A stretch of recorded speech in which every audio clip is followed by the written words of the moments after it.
தேசபக்தி பாடல் பாடிய சகோதரிகளுக்கு நன்றி.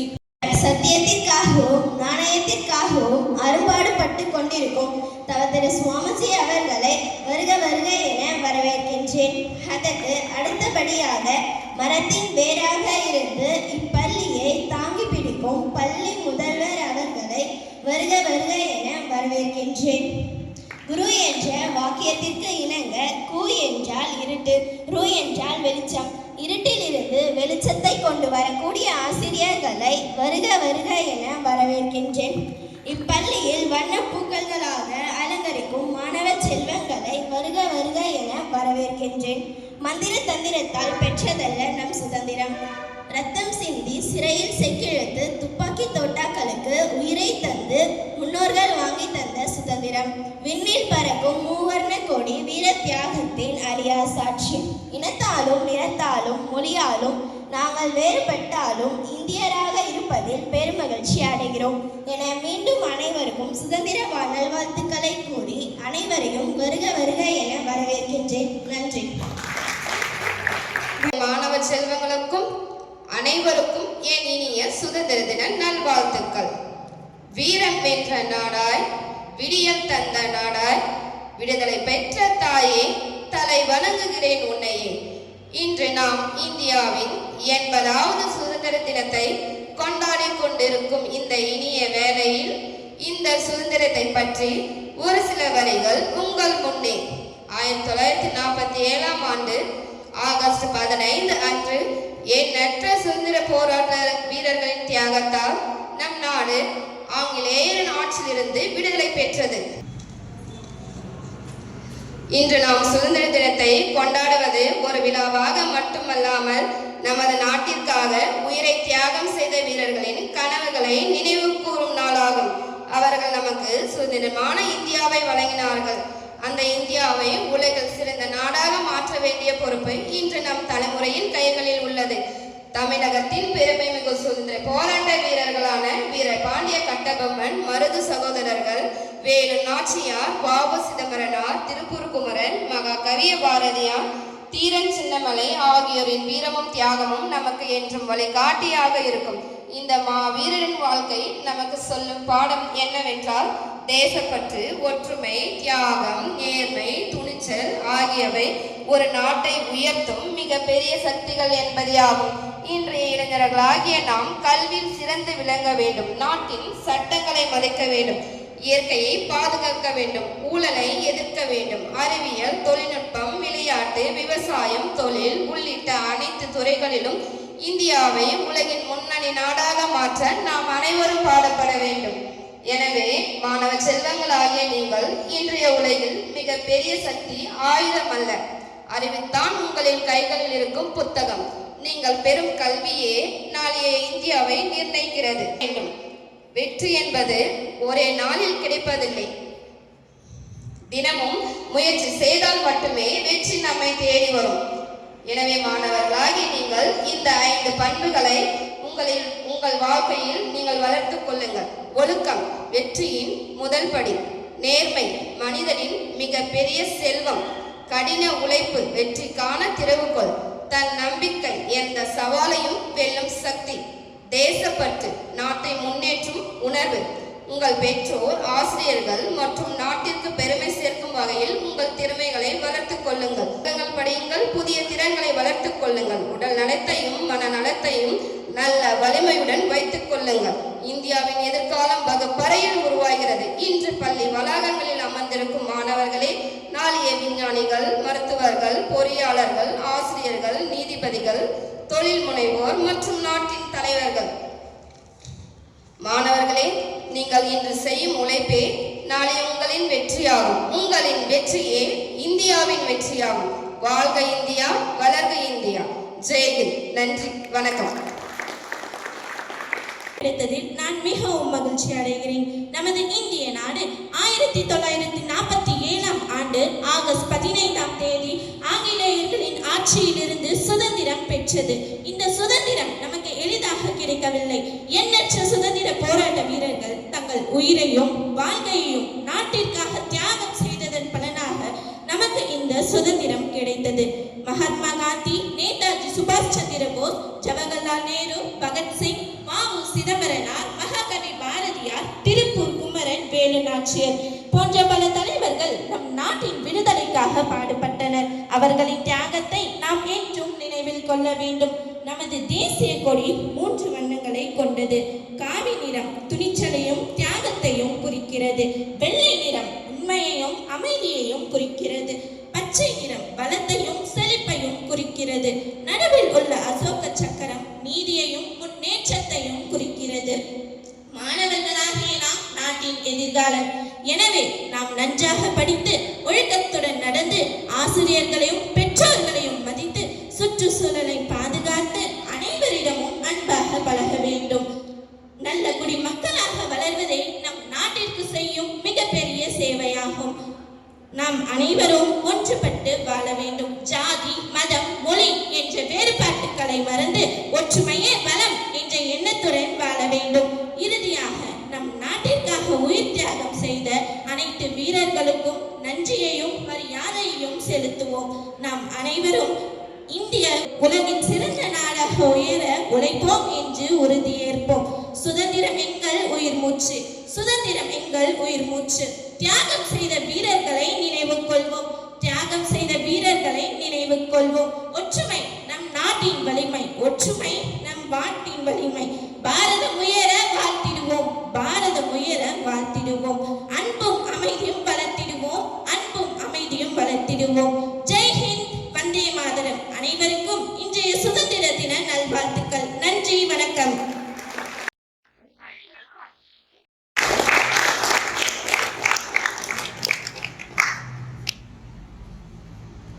இந்த நமது நாட்டின் சுதந்திர தினத்தன்று உங்கள் அனைவருக்கும் எனது அன்பையும் நல்வாழ்த்துக்களையும் சுதந்திர தின நல்வாழ்த்துக்களையும் தெரிவித்துக் கொள்கிறேன். இருந்தாலும் நம்ம நாட்டில் நம்ம பெரிய நாடு, நிறைய சின்ன சின்னதாக அங்கங்கே ராஜாக்கள்லாம் ஆண்டுகிட்டு இருந்தாங்க. சரியா?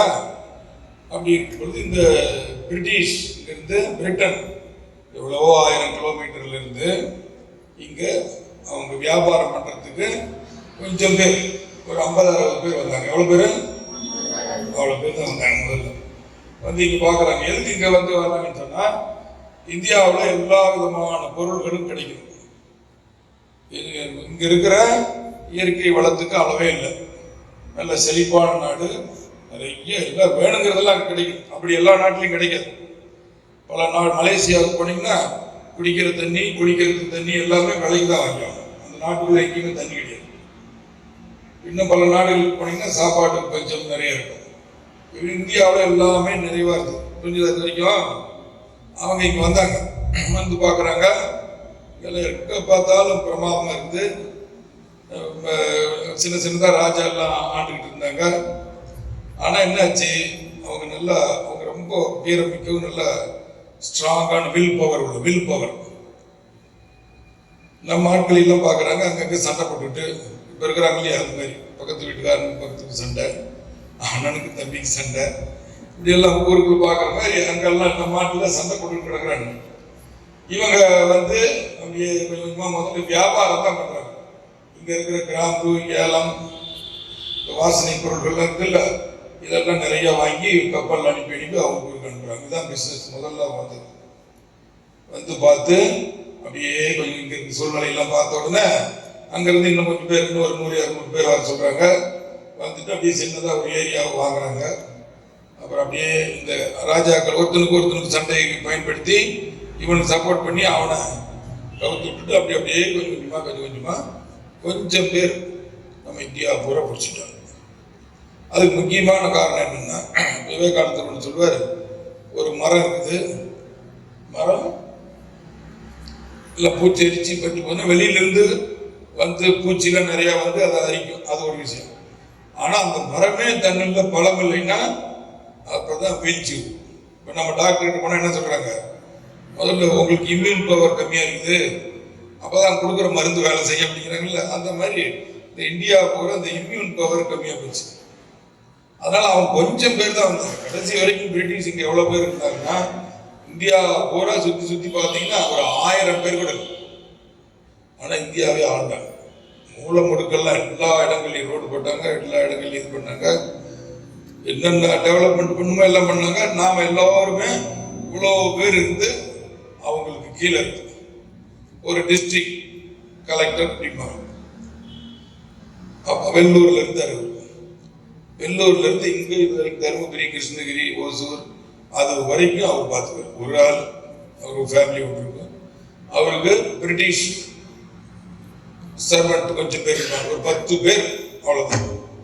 மீதி எல்லாம் நம்ம ஆட்கள் தான் அவனுக்கு அடிமையாக வேலை செஞ்சுட்டு இருந்தாங்க. அப்படின்னா எந்த அளவுக்கு நாம பலவீனமாக போய்விட்டோம் அப்படிங்கிறது முக்கியமான. இப்படி ஒரு டிஸ்ட்ரிக்ட் கொஞ்சம் பேர் தான். இப்போ இருக்கிற ஒரு 10 டிஸ்ட்ரிக்ட் சேர்ந்தது தான் அப்போ ஒரு டிஸ்ட்ரிக்ட். சுதந்திரம் வாங்கும்போது தமிழ்நாட்டில் 12 டிஸ்ட்ரிக்ட் இருக்கு, இப்போ 35 இருக்குது.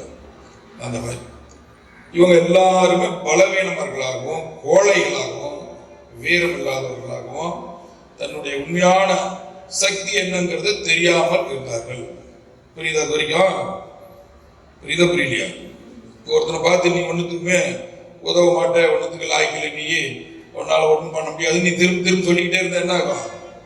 ஆமாம், அப்படியே தான் உட்காந்துருக்கும். இப்படிப்பட்ட சூழ்நிலையில் தான் சுவாமி விவேகானந்தர் வர நிறைய படித்தவர். நம்ம நாட்டு வரலாறு, வெளிநாடுகள் வரலாறு நல்லா தெரிஞ்சவர்.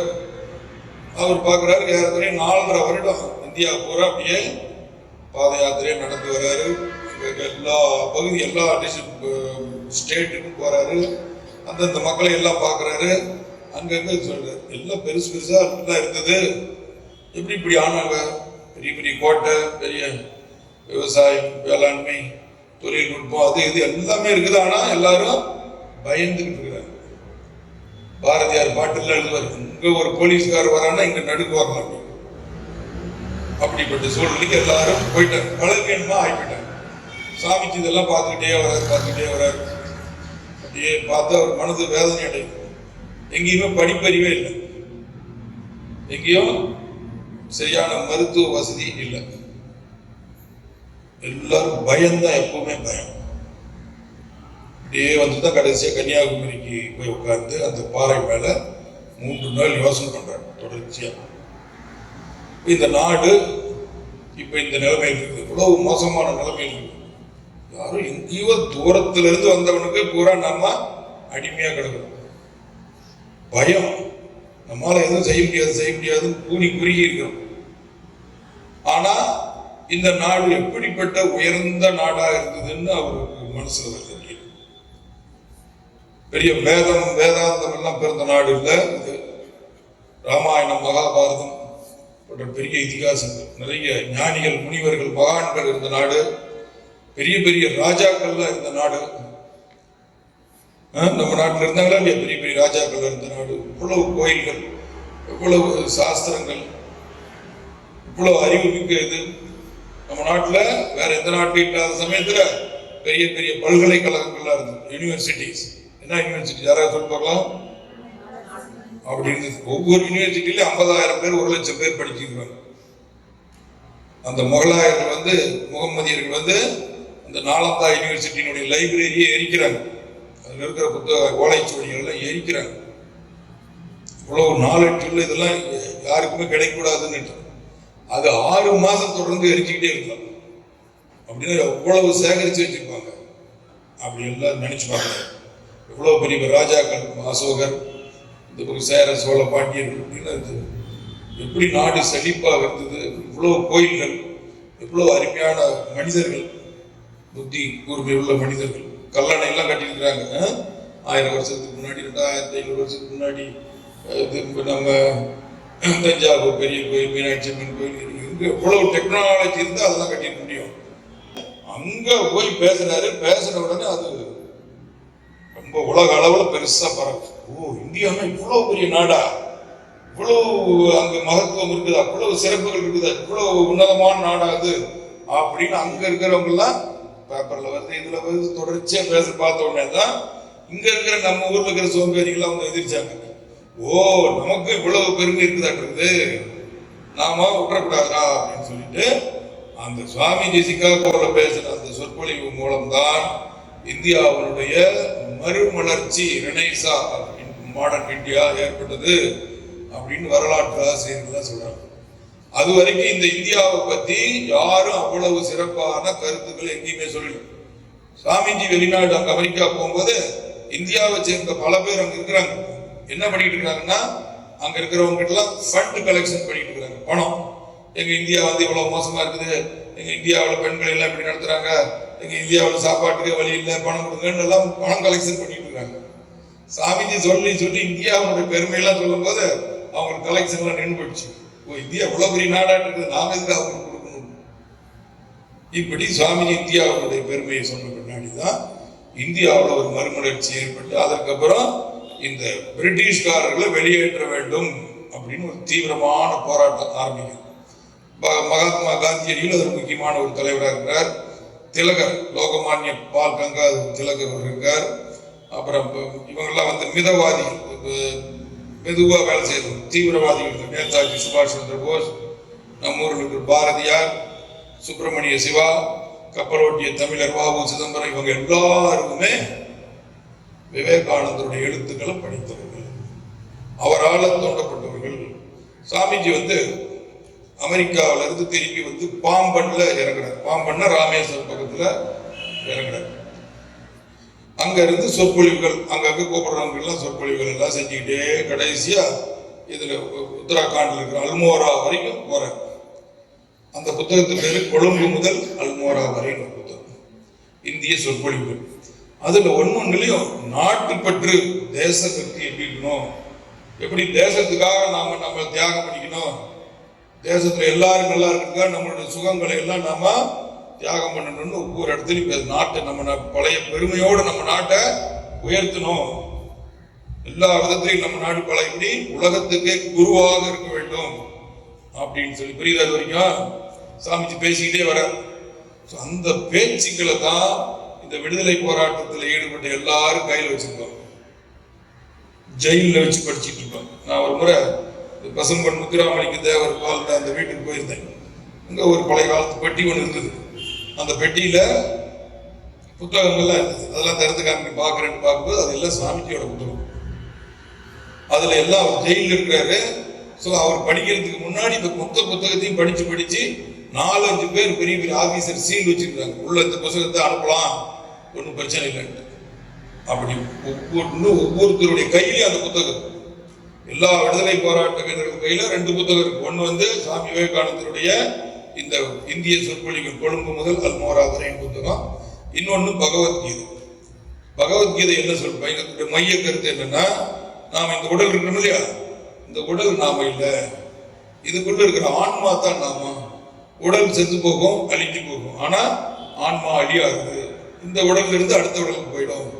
ஒரு போன் வாங்குறோம், புதுசா வாங்கணும்னு பழைய போன்ல இருக்கிற விஷயத்துல என்ன பண்றோம், மொத்தத்தையும் இதுல மாத்திக்கிறோம்ல. அப்ப இந்த போன் போனாலும் மேட்ரு அங்க இருக்குது இல்லையா? அந்த மாதிரி நாம இந்த உடல் போனா கூட நமக்குள்ள இருக்கிற மேட்டர் அழியாது. புரியுது உங்களுக்கு? இது பகவத்கீதை சொல்லி இந்த 2 புத்தகம் கையில் வச்சுட்டு தங்களை தியாகம் பண்ணிக்கிறதுக்கு எல்லாரும் தயாரா இருக்காங்க. நம்ம இன்னைக்கு நான் போய் ஏதாவது பண்ண போய் போலீஸ் வந்து அடிக்க வந்தாங்க, நம்ம எல்லாம் என்ன பண்ணிடுறாங்க, எல்லாம் ஓடி போயிடுறாங்க. ஆனா அன்னைக்கெல்லாம் என்ன, இந்த உடல் போனா போயிட்டு போகுது, இந்த நாட்டுக்காக நான் என்னை அழித்துக் கொள்வேன் அப்படி. சாமிக்கு தான் அதுக்கு உந்துதலா இருக்கு. நான் சொன்ன இவ்வளவு பேர்கள் எல்லாருக்கும் பின்னாடி இருக்கிற சக்தி மாபெரும் சக்தியா இருக்கு. அதுல இருந்துதான் வந்துட்டு அதுக்கப்புறம் 1947 நமக்கு சுதந்திரம் கிடைச்சிச்சு. அவங்க எல்லாம் ஒருத்தராக காலமாகி போயிட்டாங்க. இந்த இடத்துல ஒரு பழைய கட்டடம் இருந்தது, நீங்க யாராவது பார்த்துருக்கீங்களா? அது அந்த கட்டடம், அந்த இடத்துல ஒருத்தர் குடியிருந்தார். அவர் பேர் வந்து கோவிந்த சுவாமி அப்படின்னு. அவர் ஒரு சுதந்திர போராட்ட வீரர்.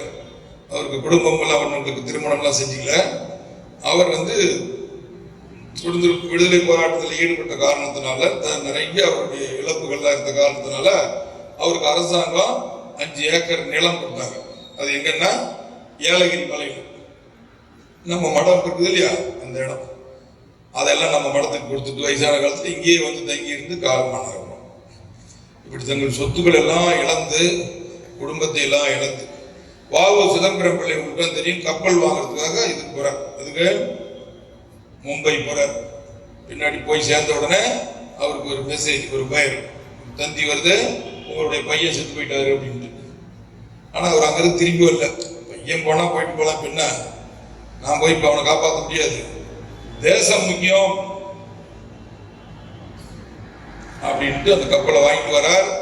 பிரிட்டிஷ்காரர் கப்பல் இந்தியாவுக்கு இலங்கைக்கு ஓடுது. அதுல 10 ரூபாய் டிக்கெட்னா இவரு 9 ரூபாய் போடுறாரு. இவர்கிட்ட பார்த்து இந்த கப்பலை ஒழிக்கணும்னு சொல்லி பிரிட்டிஷ்காரங்க என்ன பண்றாங்க, 9 ரூபாய்னா அவர் 5 ரூபாய்க்கு கூட்டிட்டு போறாங்க. நம்ம ஆட்கள்லாம் தேசபக்தி எப்படி இருக்குமோ இல்லையா, இப்பெல்லாம் 1000 ரூபாய் கொடுத்தோம்னா ஓட்டுக்கு போகணும் போடுறோம் இல்லையா, அந்த மாதிரி இவங்கெல்லாம் நம்ம சொந்த கப்பலை விட்டுட்டு என்ன பண்றாங்க, ஆங்கிலேயர்களுடைய இங்கிலீஷ் பிரிட்டிஷ்கார கப்பல்ல போறாங்க. இவரு மொத்தம் நட்டமாய் போயிடுச்சு. அப்படியே கப்பலை நின்று போச்சு. மொத்தமும் நின்று போய் எல்லா தன்னுடைய சொத்து, அங்க மும்பை போறதுக்கு முன்னாடி அவருடைய மனைவியோட நகைகள் 120 பவுன் நகையை எடுத்துட்டு போறாரு. இந்த கப்பலை வாங்கிட்டு வந்து இந்தியர்களுக்காக நாம ஓட்டி காமிக்கணும். அத்தனையும் போச்சு, ஒன்றும் இல்லாம போயிட்டு. அப்புறம் அவங்களுடைய பேச்செல்லாம் அப்படி ஆயிரக்கணக்கான பேர் கேட்பாங்க. அவரு பாரதியார், சுப்பிரமணிய சிவா அப்படின்னு கேள்விப்பட்டிருக்கீங்க. இவங்க 3 பேரும் பேச்சு தமிழ்நாடு அடிமை. இவங்க 3 பேருமே முழுக்க முழுக்க சாமிஜியோட தொண்டர்கள். இவங்க பேர்ல தேச விரோத குற்றச்சாட்டு போட்டு கேஸ் நடந்துட்டு இருக்குது. வாவு சிதம்பரம் பிள்ளைக்கு 2 ஆயுள் தண்டனை அப்படின்னா ஏறக்குறைய 40 வருஷம் கொடுத்துறாங்க. அதை கேட்ட உடனே அவருடைய தம்பி அந்த தீர்ப்பு கேட்ட உடனே என்ன ஆகுது, அவருக்கு உடனே பைத்தியம் கேட்ட அதிர்ச்சியில அவர் பைத்தியம் வர இவர் ஜெயிலுக்கு கோயம்புத்தூர்ல கொண்டுட்டு போயிட்டு செத்துழுக்க வைப்பாங்க. இப்பெல்லாம் மாடு இழுக்க முடியாது. அப்ப அவருக்கு கேள்விப்படுறாரு, அந்த மனநிலை பாதிக்கப்பட்ட தன்னுடைய தம்பி இந்த தூத்துக்குடி வீதிகள்ல துணி இல்லாம சாப்பாடு இல்லாம அப்படியே அலைஞ்சு தெரிஞ்சுக்கிட்டு இருக்காங்க. அது கேட்டு எப்படி இருக்கும், அவ்வளோ வசதியா வாழ்ந்தவங்க வீடு. இவர் ஒரு அட்வொகேட், லாயர், எல்லாமே போயிடுச்சு. அவர் அந்த ஒரு கடிதம் எழுதுறாரு. இந்த ஜெயில இருந்து தூத்துக்குடியில் இருக்கிற ஒரு 2-3 முக்கியமான ஆட்களுக்கு எழுதி அவர் எழுதுறாரு, என்னுடைய தம்பி எங்கேயாவது பார்த்தீங்கன்னா நீங்க அவனுக்கு ஒரு கட்டிக்கிறதுக்கு ஒரு துணி வேட்டி எல்லாம் கொடுங்க, அவனுக்கு எங்கேயாவது பார்த்தீங்கன்னா சாப்பாடு வாங்கி கொடுங்க, இது எல்லாம் கணக்கில் எழுதி வச்சுங்க. நான் ஜெயில இருந்து திருப்பி வந்து நாங்கள் எல்லாத்தையும் அவங்க அடைச்சுவேன், தயவு செஞ்சு இது செஞ்சீங்க, தேசத்துக்கு பாடுபட்டவர் அப்படின்னு எழுதி அதுக்கப்புறம் அவரை விடுதலை பண்றாங்க. விடுதலை பண்ணிட்டு சின்ன வயசெல்லாம் 30-32 வயசு இதெல்லாம் அவங்க பண்ணும் பொழுது எல்லாம் வயசான ஆளு இல்லை, வெளியில வந்துடுறாரு. எல்லாமே போயிடுச்சு. அவருக்கு இருந்த குற்றச்சாட்டு காரணமாக அவரால் வக்கீல் தொழில் பண்ணக்கூடாது அப்படின்னு ஆங்கிலேய கவர்மெண்ட், பிரிட்டிஷ் கவர்மெண்ட் அவங்களுக்கு பேன் பண்ணிட்டாங்க. அந்த தொழிலும் பண்ண முடியல. சென்னையில கரசில் மண்ணெண்ணெய் வித்துட்டு போனார் ரோட்டில். நம்ம ஊர்ல இருக்கிற ஒவ்வொரு வார்டு மெம்பர் எப்படி இருக்கிறாங்கன்னு பாக்குறோம்ல. இவ்வளோ சொத்தை இழந்த பின்னாடி ரோட்டில் ஒரு கேன்ல மண்ணெண்ணெய் வித்துக்கிட்டு போயிட்டு 1 லிட்டர் வீட்டுக்கெல்லாம் கொடுத்து அதில் வர்ற பணத்தை வச்சு குடும்பத்தை காப்பாற்றினாரு. இவருடைய நிலையை தெரிஞ்சு ஒரு லார்ட் வாலேஸ் அப்படின்னு ஒருத்தர் அவருக்கு மறுபடியும் இந்த வக்கீல் தொழில் செய்யறதுக்கு பர்மிஷன் கொடுத்தாரு, பெரிய நீதிபதி ஒருத்தர். அந்த நன்றி கடனுக்கு அவர் என்ன பண்ணா, அதுக்கப்புறம் அவருக்கு ஒரு குழந்தை ஒருத்தர் பிறகுறான். அந்த பையனுக்கு வாலேஸ்வரன் அப்படின்னு பேர். நன்றி உணர்வு பாருங்க அவங்களுக்குலாம். அப்படின்னா வாழ்ந்த சுதந்திரம். இன்னைக்கு எல்லாரும் சந்தோஷமா இருக்கிறாங்க, எல்லாமே நல்லா இருக்குது. இப்ப இனிமே நாம உங்களுக்கு தேசபக்தி எப்படி இருக்குதுன்னு காமிக்கணும்னா எல்லோருக்கும் சேவை பண்ணணும். யாருக்கிட்டையும் பணம் கை நீட்டி லஞ்சம் வாங்கக்கூடாது. அப்படி இருப்பீங்களா? அதுதான் முக்கியமான. அப்பதான் தேசபக்தி இருக்கு. இப்ப தாய்மார்கள், அதாவது டீச்சர்லாம் தெரிஞ்சுக்கிற விஷயமோ நம்ம கடமை நல்லா செய்யணும். அதுதான் தேசபக்தி. எல்லோரையும் நேசிக்கணும். இந்தியர்கள் என்னுடைய சகோதர சகோதரிகள்னா நம்ம வீட்டில் இருக்கிற சகோதர சகோதரிகள் மாதிரி சண்டை போடாம இங்க நேசிக்க நல்லா இருக்கணும், உண்மையான சகோதரிகள். அதுக்கப்புறம் இந்த தேசத்தினுடைய இந்த வளங்கள் இருக்குல்ல, வளம், இது எல்லாத்தையும் பத்திரப்படுத்தி பெரியவங்களை நல்லா பாதுகாத்து அவர்களை நல்லபடியா அவங்களை கொண்டு போய் காட்டுல கொண்டு போய் விடணும். இதெல்லாம் செஞ்சோம்னா தான் நமக்கு தேசம் இருக்குதுன்னு அர்த்தம். நாம தூயவர்களா இருக்கும். இந்த பாரத தேசத்தினுடைய புதல்வர்கள், புதிர்பிகள் தான். பாரத நாடு பழம் பெரும் நாடு, நீர் அதன் புதல்வரின் நினைவகற்றாதீர். பாரதியார் சொல்றார். நான் இந்த நாட்டில் பிறந்தவன், இவ்வளவு பாரம்பரியமிக்க, இவ்வளவு புனிதமான புண்ணிய தேசத்துல பிறந்தவங்கிற அந்த ஒரு எண்ணம் இருக்கணும். நம் கடமைகள் எல்லாம் செய்யவரை நாம செய்து காட்டணும். அதே போல இந்த இந்தியாவில் இருக்கிற அனைவரையும் நேசிக்கிறதுக்கு பழகணும். நாளைக்கு நாம எல்லாம் பெரிய பொசிஷனுக்கு வரும் பொழுது நமக்கு கீழே இருக்கிறவங்களுக்கு எல்லாம் உதவ வேண்டும். இதுதான் இந்த சுதந்திர தினத்துல நம்ம மடம் மூலமாக உங்களுக்கு கொடுக்கக்கூடிய செய்தி. உங்கள் அனைவருக்கும் பகவான் ஸ்ரீ ராமகிருஷ்ணர், தூய அன்னை ஸ்ரீ சாரதா தேவியார், சுவாமி விவேகானந்தர் நல்லவர்களை புரிய வேண்டும் என்று பிரார்த்திக்கிறேன்.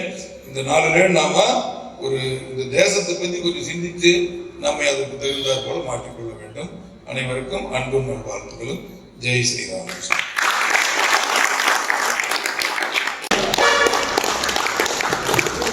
ஜெய் ஸ்ரீ ராமகிருஷ்ணா. திருமூவர் பாதம் வணங்கி என் நன்றி உரையை துவங்குகின்றேன். அகத்தியன் தொட்டிலிட்டு, தொல்காப்பியன் தாலாட்டி, கம்மன் சீராட்டி, மூவேந்தர் பாராட்டி, வருடங்கள் 2000 கடந்தாலும் இன்றும் கண்ணி தமிழாய் செந்தமிழாய் வளர்ந்து வரும் என் அன்னை தமிழை வணங்கி என் நன்றி உரையை துவங்குகின்றேன். முதலில் ஆன்மீக வளர்ச்சியிலும் தெய்வீக மனப்பான்மையும் கொண்டு மூவர்ண கொடியை ஏற்றிய தவத்திரு சுவாமிஜி அவர்களுக்கு என் நன்றியை தெரிவித்துக் கொள்கிறேன். மேலும் இவ்விழா வெகு சிறப்பாக நடைபெற உறுதுணையாக இருந்த தலைமை ஆசிரியருக்கு என் நன்றியை தெரிவித்துக் கொள்கிறேன். மேலும் சுதந்திர தின விழாவை பற்றி பேசிய ஆசிரியருக்கு என் நன்றியை தெரிவித்துக் கொள்கிறேன். இவ்விழாவினில் பங்கேற்று தன் திறமையை வெளிப்படுத்திய மாணவிகளுக்கும் மற்றும் தேசப்பற்று பாடல் பாடிய மாணவிகளுக்கும் நன்றியையும் பாராட்டுகளையும் தெரிவித்துக் கொள்கிறேன். வரலாறு என்பது வெறும் தேதிகளின் தொகுப்பல்ல, அது ஒரு சமுதாயத்தின் கண்ணீர், வியர்வை மற்றும் எழுச்சியின் காவியம். அந்த வகையில் சுதந்திரம் எனது பிறப்புரிமை, அதை நான் அடைந்தே தீருவேன் என திலகரின் முழக்கத்திற்கேற்ப பல்வேறு தலைவர்கள் ரத்தம்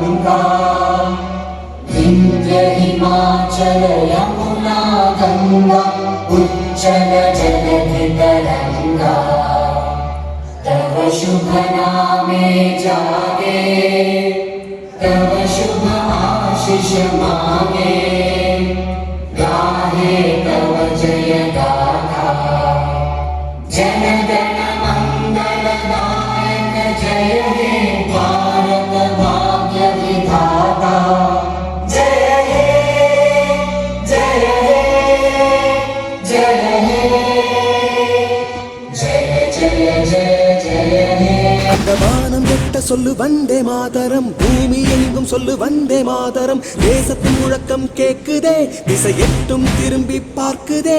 என் தேசத்தின் முழக்கம் கேக்குதே, திசை எட்டும் திரும்பி பார்க்குதே. ஒரு ரௌத்திரம் ஒரு சரித்திரம் இரு வார்த்தையில் எனதிந்தியா எனதிந்தியா எனதிந்தியா எனதிந்தியா எனதிந்தியா. அந்த வானம் எட்ட சொல்லு வந்தே மாதரம், பூமி எங்கும் சொல்லு வந்தே மாதரம். தேசத்தின் முழக்கம் கேட்குதே, திசை எட்டும் திரும்பி பார்க்குதே. ஒரு ரௌத்திரம் அந்த வானம் எட்ட சொல்லு வந்தே மாதரம், பூமி எங்கும் சொல்லு வந்தே மாதரம். தேசத்தின் முழக்கம் கேக்குதே, திசை எட்டும் திரும்பி பார்க்குதே. என் தேசத்தின் முழக்கம் கேக்குதே, திசை எட்டும் திரும்பி பார்க்குதே. ஒரு ரௌத்திரம் ஒரு சரித்திரம் இரு வார்த்தையில் எனதிந்தியா எனதிந்தியா எனதிந்தியா எனதிந்தியா எனதிந்தியா. அந்த வானம் எட்ட சொல்லு வந்தே மாதரம், பூமி எங்கும் சொல்லு வந்தே மாதரம். தேசத்தின் முழக்கம் கேட்குதே, திசை எட்டும் திரும்பி பார்க்குதே. ஒரு ரௌத்திரம் அந்த வானம் எட்ட சொல்லு வந்தே மாதரம், பூமி எங்கும் சொல்லு வந்தே மாதரம். தேசத்தின் முழக்கம் கேக்குதே, திசை எட்டும் திரும்பி பார்க்குதே. என் தேசத்தின் முழக்கம் கேக்குதே, திசை எட்டும் திரும்பி பார்க்குதே. ஒரு ரௌத்திரம் ஒரு சரித்திரம் இரு வார்த்தையில் எனதிந்தியா எனதிந்தியா எனதிந்தியா எனதிந்தியா எனதிந்தியா. அந்த வானம் எட்ட சொல்லு வந்தே மாதரம், பூமி எங்கும் சொல்லு வந்தே மாதரம். தேசத்தின் முழக்கம் கேட்குதே, திசை எட்டும் திரும்பி பார்க்குதே. ஒரு ரௌத்திரம் அந்த வானம் எட்ட சொல்லு வந்தே மாதரம், பூமி எங்கும் சொல்லு வந்தே மாதரம். தேசத்தின் முழக்கம் கேக்குதே, திசை எட்டும் திரும்பி பார்க்குதே. என் தேசத்தின் முழக்கம் கேக்குதே, திசை எட்டும் திரும்பி பார்க்குதே. ஒரு ரௌத்திரம் ஒரு சரித்திரம் இரு வார்த்தையில் எனதிந்தியா எனதிந்தியா எனதிந்தியா எனதிந்தியா எனதிந்தியா.